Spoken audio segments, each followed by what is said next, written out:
Hello friends, good morning. Welcome to my amazing sa pyara sa channel Physics Universe. I hope you are all fine at your home and we are enjoying this online lectures. So guys, today's our topic is 7.3 motion of center of mass. So earlier we discussed about this center of mass, any object which can focus at one particular point. At that point we can control the whole body, that is center of mass. Just this is the just meaning of center of mass. Okay, now if I am writing the formula, simple formula for three particles, then the formula will be for two particles, for short the equation. So for two particles, m is the total mass of the body. If I am writing total mass of the body, but I don't write here that vector r center of mass, the distance formula, that equal to m1 vector r1 plus m2 vector r2 upon total mass of the object. So this is how we can write the formula of center of mass. But if I have n number of particles there for this formula, so I am writing this formula. So formula now changes and it will become m vector r is equal to m1 vector r1 plus m2 vector r2. कहाँ तक n particle है तो n तक जाएंगे plus mn vector rn. Clear? तो ऐसे हम लोग सेंटर ऑफ मास की फॉर्मूला लिखेंगे. ओके, अब ये जो फॉर्मूला है उसको मैं t से डिफरेंशिएट करूंगा. So differentiation by this equation by time. So with respect to time differentiation करो.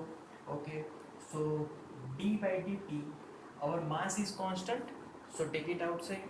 So what is remaining, that is d by dt of vector r is equal to, okay, again in this term m1 is constant, so m1 d vector r1 upon dt.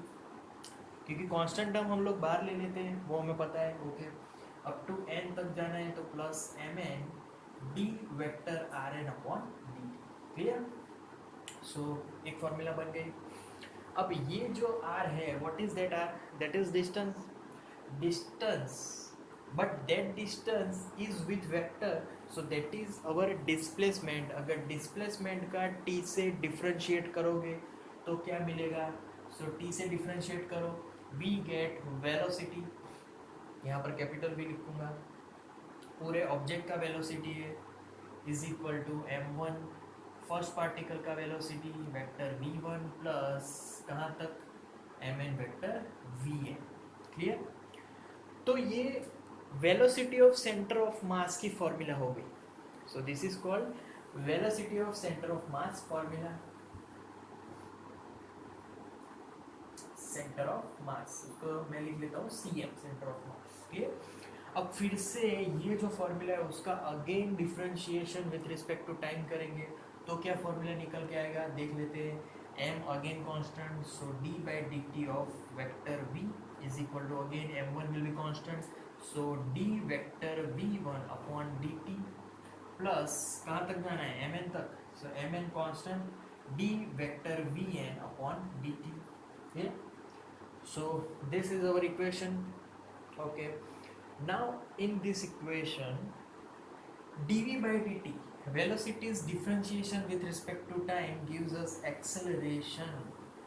So ये center of mass का acceleration है, that's why I am writing in a subscript cm.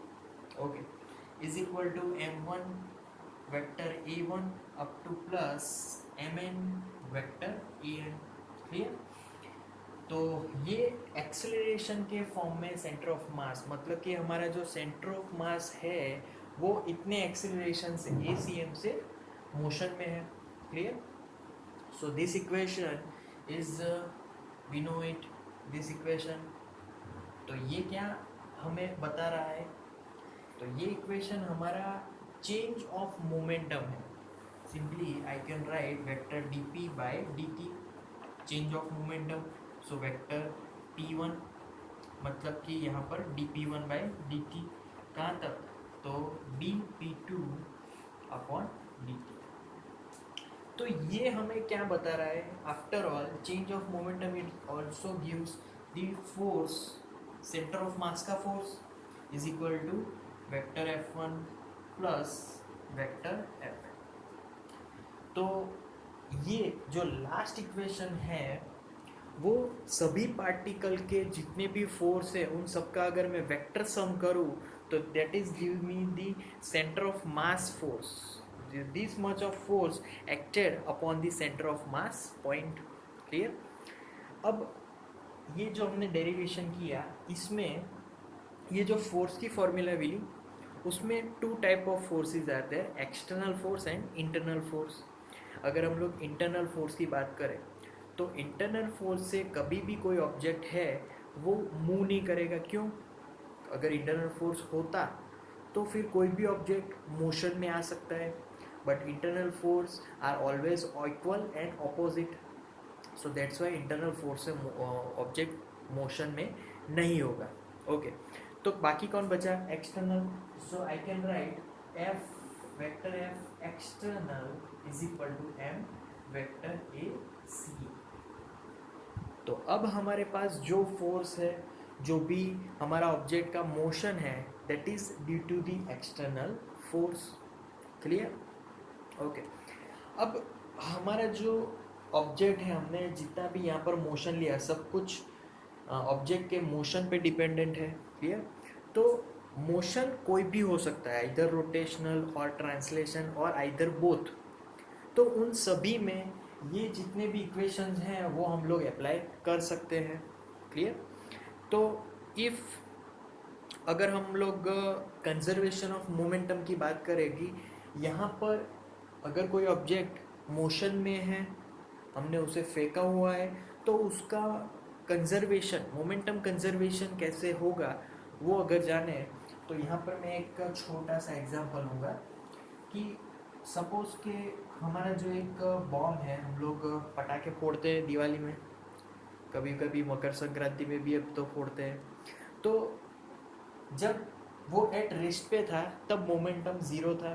Clear? अब हमने क्या किया, उसको जो यहाँ से जलाया, फिर उसको फेंका, तो उसकी जो पाथ है वो ऐसे पैराबोलिक होगी। क्लियर? अब वो एग्जैक्टली यहाँ पर पहुँचा तब वो क्या हुआ, एक्सप्लोड हो गया। तो उसके जो फ्रेगमेंट्स हैं वो डिफरेंट डायरेक्शन में डिवाइड होंगे। क्लियर? तो डिफरेंट डायरेक्शन में डिवाइड होंगे तो यहाँ पर law of conservation of momentum भी लग रहा है। कैसे?